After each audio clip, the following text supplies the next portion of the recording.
You know, I played you in the picture, and you are you, and I am me, and since you are you, and I was you. Before she was the beloved nanny flying over rooftops with an umbrella, or the elegant queen teaching royal etiquette, Julie Andrews was, and still is, a woman with class, charm, and one wicked sense of humor. Now, at 90, the Sound of Music legend is proving she's not just sugar and song. In a jaw-dropping, laughter-filled revelation, Julie just named the 7 actors she once wanted to sleep with. And let's just say her choices are every bit as iconic as her career. Forget the tea. This is vintage champagne gossip, straight from Mary Poppins herself. Because when Dame Julie Andrews speaks, the world listens, especially when she's talking about the men who made her heart skip a beat. From Hollywood's golden gods to leading men who could charm the curtains off the Von Trapps, her list is pure cinematic gold. And the stories behind each name are even juicier. So, grab your popcorn, sit back, and let's dive into the cheeky, surprising, and utterly delightful confessions of the woman who taught the world that a spoonful of sugar can make anything go down easy. Toni Walton. Before Julie Andrews turned 90 and cheekily confessed the 7 actors she once wanted to sleep with, there was only one man who actually did, Toni Walton. Theirs was a love story that began like a fairy tale, but ended more like a wistful melody. The Hills, it turns out, weren't quite alive with love toward the end of their marriage. After 9 years together, the Sound of Music legend and her charming husband called it quits. Proof that even Mary Poppins couldn't fix everything with a spoonful of sugar. Toni Walton wasn't just any husband. He was an award-winning set and costume designer, the man behind the dazzling visuals of All That Jazz, which later earned him an Oscar. But before the fame, there was something much sweeter. A shy 12-year-old boy sitting in the audience, watching an 11-year-old girl named Julie Andrews shine in a local production of Humpty Dumpty. From that moment, he was captivated. 11 years later, that boyhood crush turned into wedding vows, and soon after came their daughter, Emma Walton, the one lasting treasure from their time together. For a while, it looked like the perfect pairing, the artist and the actress, partners in love and creativity. Toni even designed the costumes for Mary Poppins, where Julie twirled through the clouds alongside Dick Van Dyke. On paper, it all sounded like a match made in cinematic heaven. But while Julie was charming audiences across the world, her marriage was quietly losing its rhythm. By the time the Sound of Music turned her into a global icon, the demands of fame began to take their toll.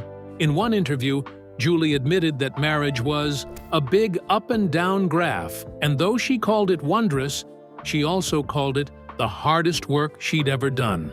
Between Broadway, Hollywood, motherhood, and the chaos of rising stardom, something had to give.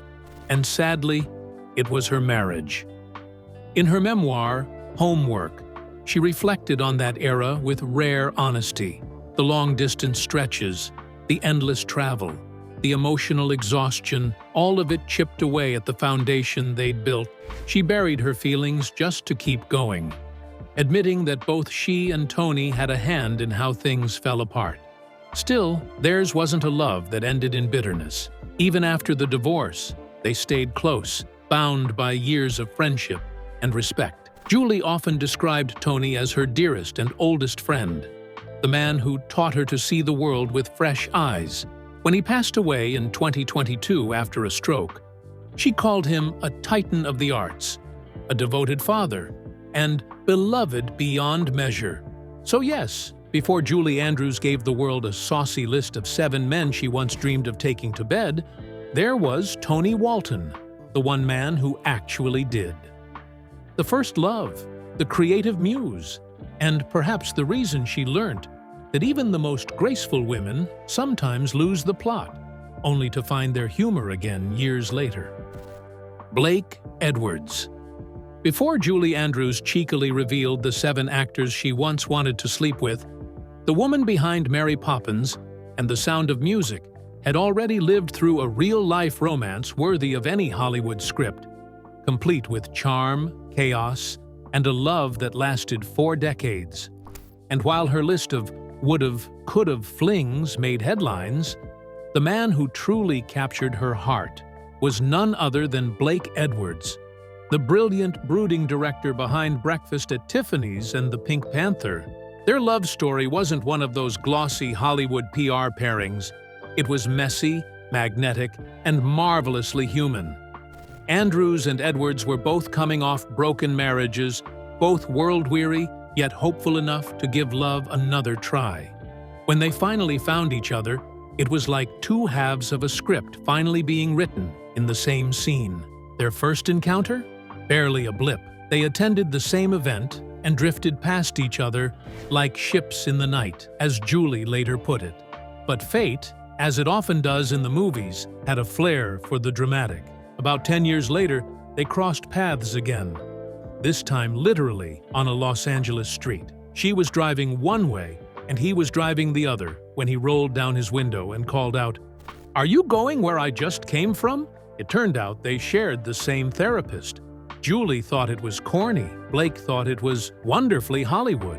Either way, it was the beginning of something neither of them saw coming. At the time, both were still married.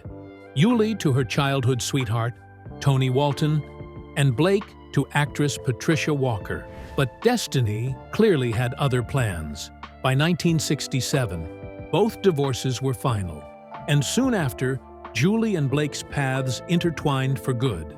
Their romance deepened on the set of Darling Lily, a musical Blake wrote and directed with Julie in mind. The film flopped, but their connection flourished. Julie once confessed that she tried to resist falling in love with him, telling herself it wouldn't work. But love, much like music, has a rhythm of its own. When Blake's teenage children asked if they could move in with them, she gave in with a laugh, saying it was just a piece of paper, and that, somehow, it felt right. It was the kind of casual surrender that turns into forever. From that moment, their lives became deeply intertwined, personally and professionally. For the first 16 years of their marriage, Julie starred in nearly every film Blake directed, proving they were as much a creative duo as they were soulmates. Sure, Darling Lily bombed, but the couple would later redeem themselves with hits like 10, S.O.B., and the groundbreaking Victor Victoria, a film that not only reinvented Julie's image, but also earned them both Oscar nominations. Behind the scenes, though, things weren't always picture perfect. Blake battled depression, hypochondria, and chronic fatigue syndrome, challenges that tested even Julie's famously sunny spirit. Their marriage, she admitted, was no fairy tale. There were dark days, quiet struggles, and moments when they wondered if they'd make it at all. But through every low, they chose to stay. "We were married 41 years, and it was a love story." It was, Julie once reflected. Their secret? Taking it one day at a time. They built a family together, raising 5 children. Her daughter Emma, his 2 kids, Jeffrey and Jennifer, and later, 2 adopted daughters from Vietnam, Amy and Joanna. Julie called watching them grow a joy beyond words. For a time, she even stepped back from Hollywood to focus on family life, while Blake took charge at home, a reversal of roles that she described as both hilarious and humbling.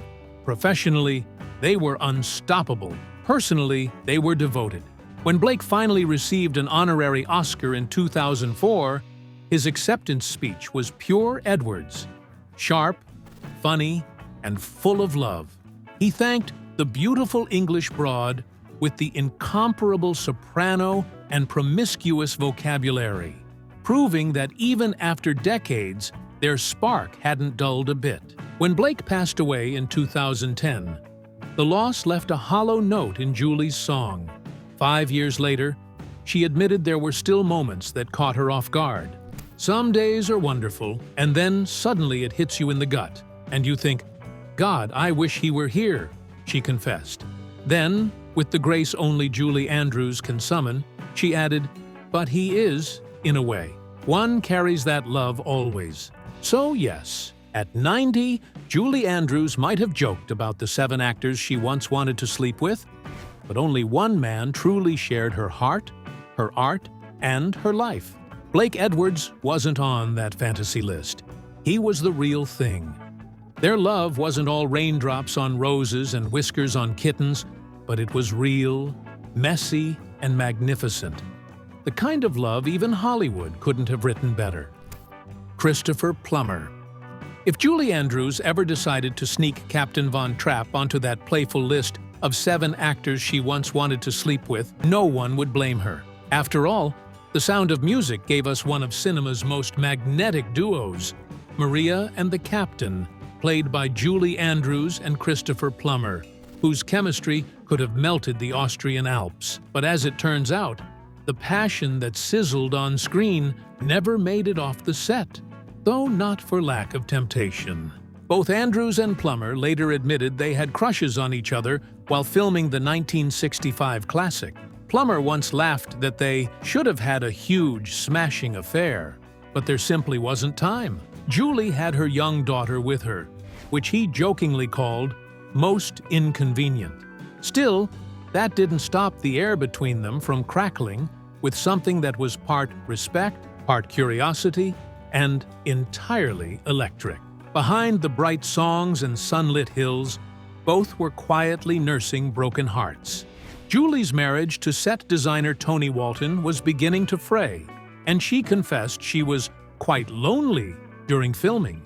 Plummer, meanwhile, was drinking and playing piano in hotel bars to distract himself from his own failing marriage. Julie would spend her evenings alone with her 2-year-old daughter, Emma, exhausted but determined. "I was in almost every shot," she once said. The weight of fame and family was already resting squarely on her shoulders.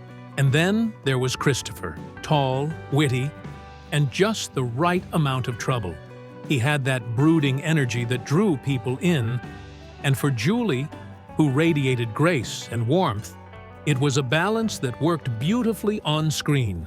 Still, despite the tension, they never crossed the line. Julie later explained that they were never an item, though she admitted they easily could have been. Perhaps that is exactly why they became such lasting friends. They never gave in to the tension that could have burnt everything else down. Over the years, their affection only grew. They teased each other endlessly, laughed through interviews, and remained close until Plummer's passing in 2021. "We never had a crossword," Julie once said, and you could tell she meant it. Theirs was a connection that never needed romance to be real. A friendship so strong it outlasted decades, gossip, and even the golden age of Hollywood itself. So yes, Julie Andrews may have joked about 7 men she once wanted to sleep with, but when it came to Christopher Plummer, it seems the real story was far sweeter. It was a love that didn't need a kiss to leave a mark. Rock Hudson. If Julie Andrews ever had a secret soft spot for Rock Hudson, no one could blame her.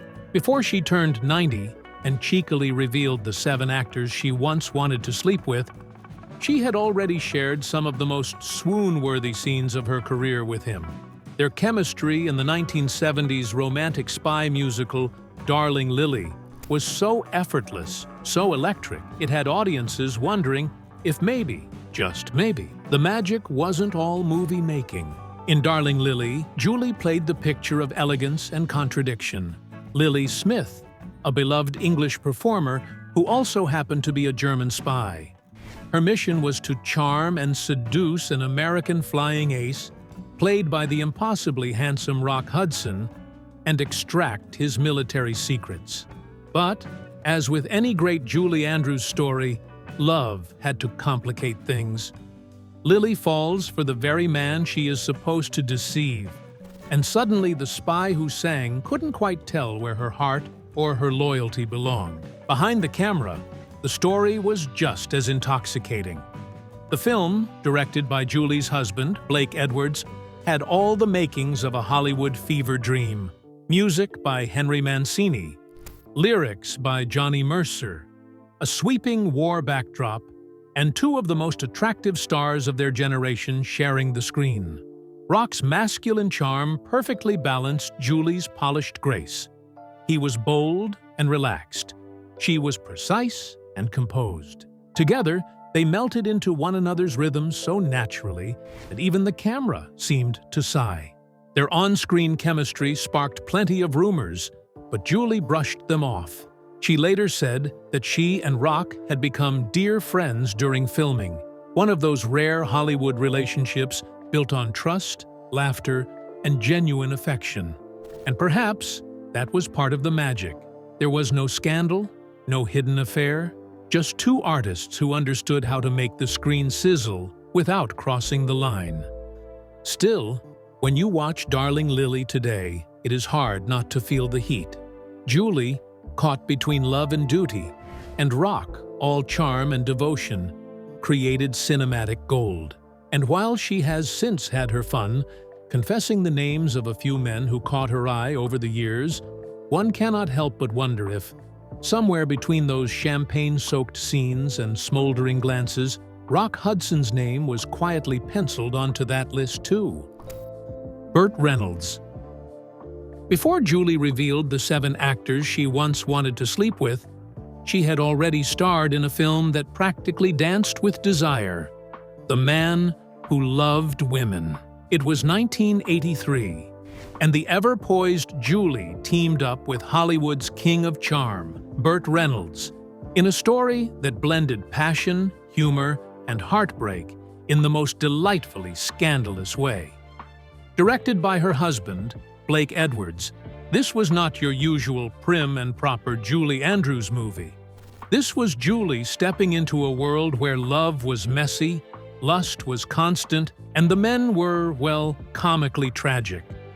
The film centers on David Fowler, a sculptor with a problem. He loves women a little too much. Played by Reynolds, David's obsession with women's legs and fleeting romances leads him into one complicated affair after another.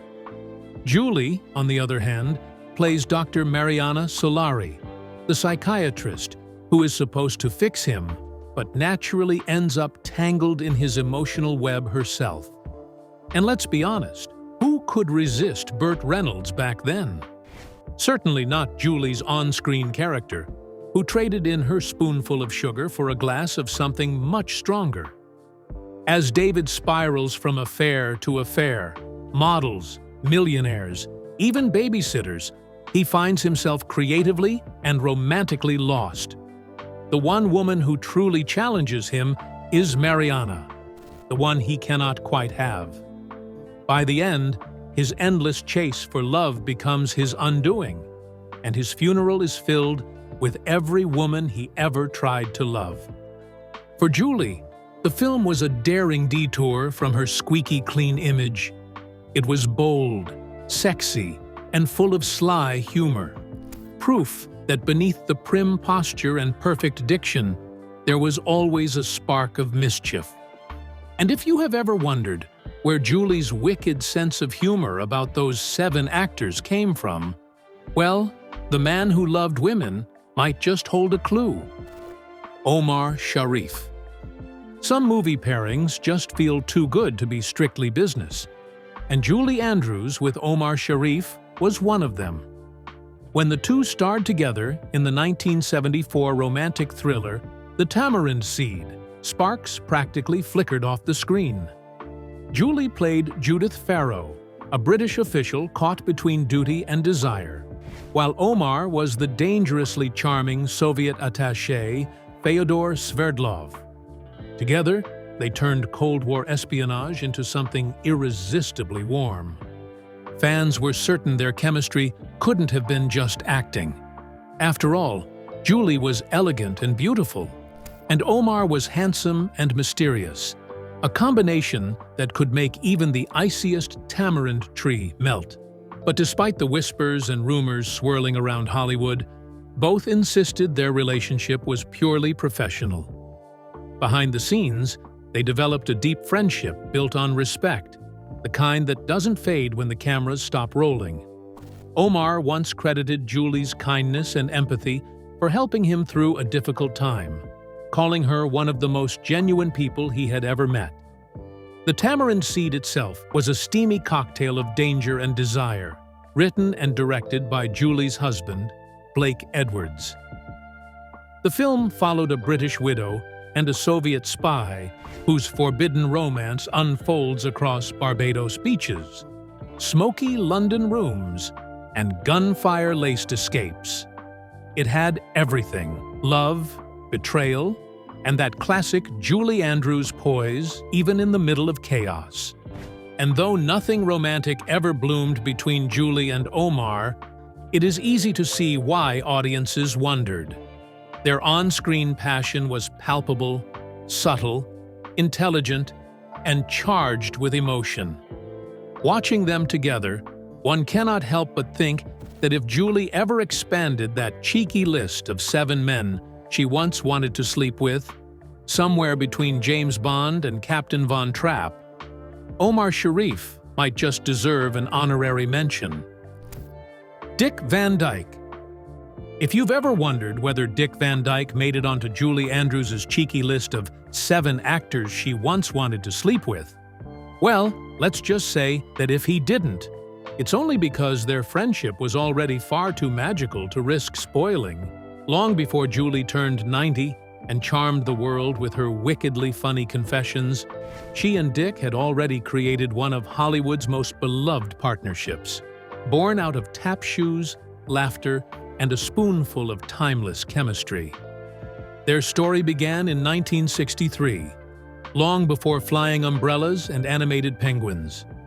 Disney had cast a then-Broadway darling named Julie Andrews as the practically perfect nanny in Mary Poppins, and her co-star was the endlessly energetic TV funny man, Dick Van Dyke. She was new to Hollywood. He was already a household name thanks to The Dick Van Dyke Show. On paper, they were worlds apart. But from the very first dance rehearsal, something clicked. "We hit it off from day one," Julie later wrote in her memoir, Home, a Memoir of My Early Years. He made her laugh. She grounded his chaos. It was instant harmony, the kind that doesn't have to try too hard. When filming began, Julie was nervous. This was her first movie, after all. Her first scene was the now famous Jolly Holiday number. She had one simple line, "Do you really think so?" And she agonized over it. But as soon as Dick flung his long legs into one of his exuberant kicks, she broke into laughter, her nerves melting away. That was their rhythm. She brought grace, he brought mischief, and together they created magic. Mary Poppins hit theaters in 1964 and changed both of their lives forever. The film was a runaway success, winning 5 Academy Awards, including one for Julie, who swept the world off its feet with her voice and that knowing twinkle in her eye. She also walked away with something rarer than an Oscar: a lifelong friendship with the man who had danced beside her through chalk drawings and chimney smoke. Off camera, their relationship was as warm and mischievous as what audiences saw on screen.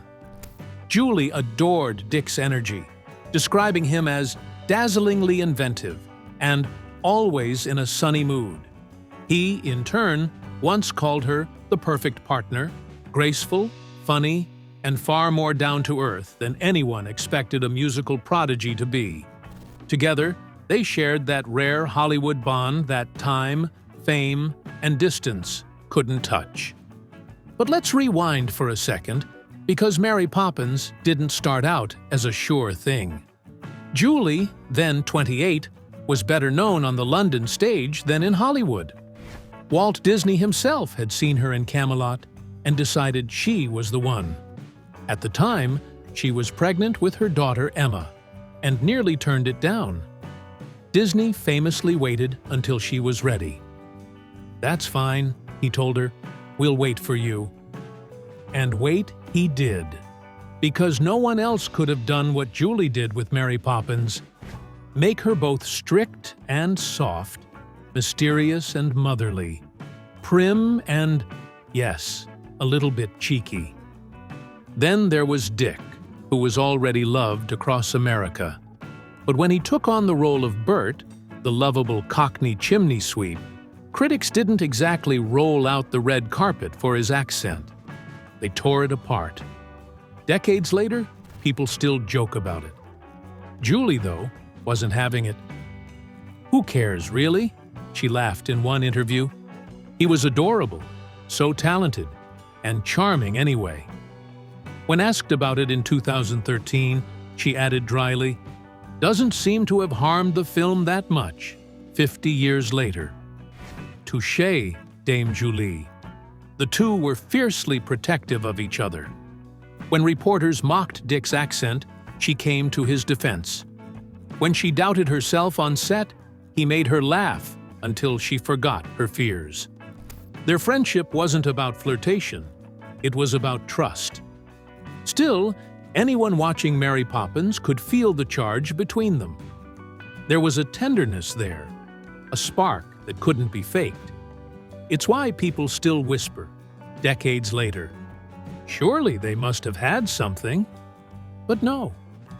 Their love was the kind that didn't need romance to be real. Behind the scenes, though, the set wasn't all sugar and sunshine. Julie, contrary to her pristine image, wasn't above the occasional cigarette. And Dick, in his own words, was battling demons of his own, namely alcoholism. "I'd go to work with terrible hangovers," he later admitted. Yet somehow, you'd never know it watching Mary Poppins. He danced like a man made of joy, and Julie matched him beat for beat. "We were polite around the kids at first," remembered Karen Dotrice, who played young Jane Banks, but that soon ended. It was, after all, the 1960s, a time when martinis and Marlboros were practically part of a Hollywood diet. Still, the film's success was unstoppable. It made Julie a household name and cemented Dick's legacy as one of the most beloved entertainers of his generation. It also set the gold standard for movie chemistry. The world fell in love with Mary and Burt, and that affection spilt over to the actors themselves. Fans wanted more, another film, another duet, another chance to see that spark. Producers tried to make it happen, even begging Julie to join Dick in Chitty Chitty Bang Bang. But she declined, wary of being typecast as another whimsical singing heroine. "Too close to Mary," she reportedly said. And maybe she was right, because some magic is best left untouched. Over the decades, their bond never faded. When the spotlight dimmed, they still checked in, still laughed, and still admired each other from afar. At red carpet reunions, they'd pick up like no time had passed, like two old friends who never really stopped dancing. When they reunited in 2013 for the premiere of Saving Mr. Banks, the film about the making of Mary Poppins, the sight of them together again melted hearts everywhere. There they were, Julie, elegant and radiant as ever, and Dick, grinning like a man who had just spotted an old partner in crime. By 2021, their friendship had spanned nearly 6 decades. That year, Julie took the stage at the Kennedy Center Honors to pay tribute to her longtime co-star, now 95 years old. Her words were pure poetry. She called him as magical as Burt, a man who found the secret to happiness and spread joy wherever he went. "He's an artist, a one-man band, a philosopher, a high-stepping showman," she said. "Good luck does rub off when he shakes hands with you." The crowd erupted. Dick, beaming in his tux, looked at her the way he always had, like a man who knew he'd been lucky to share the screen with her once upon a time. Even today, both of them still light up when speaking about Mary Poppins. Dick often calls it the movie he's proudest of, the one that changed his life. Julie, ever gracious, still says it was the film that taught her everything she needed to know about Hollywood and friendship. She once said, "We never had a cross word, not once. And that's saying something in an industry built on egos. Maybe that's what makes their story so enduring. It's not scandalous. It's not tragic. It's beautifully human. Two artists who met, made magic, and stayed connected for a lifetime. Not through drama, but through laughter, loyalty, and love. And sure, at 90, when Julie joked about the 7 actors she once wanted to sleep with, the world leaned in, eager for names. But whether or not Dick Van Dyke made that infamous list doesn't really matter. Because what they shared was something far more intimate than a fling. It was friendship in its purest, most joyful form. They were, and still are, the kind of Hollywood duo you don't forget. She was the prim British songbird with a mischievous twinkle. He was the lanky American comedian with legs that could defy gravity. Together, they gave the world a story that still feels like magic. And perhaps that's why, all these years later, whenever Dick grins or Julie laughs, you can almost hear the faint echo of chimney sweeps and carousel music, reminding us that for one shining moment, 2 extraordinary souls danced their way into history. And though the winds have long changed, the spell of Mary and Burt and Julie and Dick has never truly blown away. Which name on the list shocked you the most? Let us know in the comments below. Don't forget to like, share, and subscribe. Also, click the next video shown on your screen. You will enjoy it.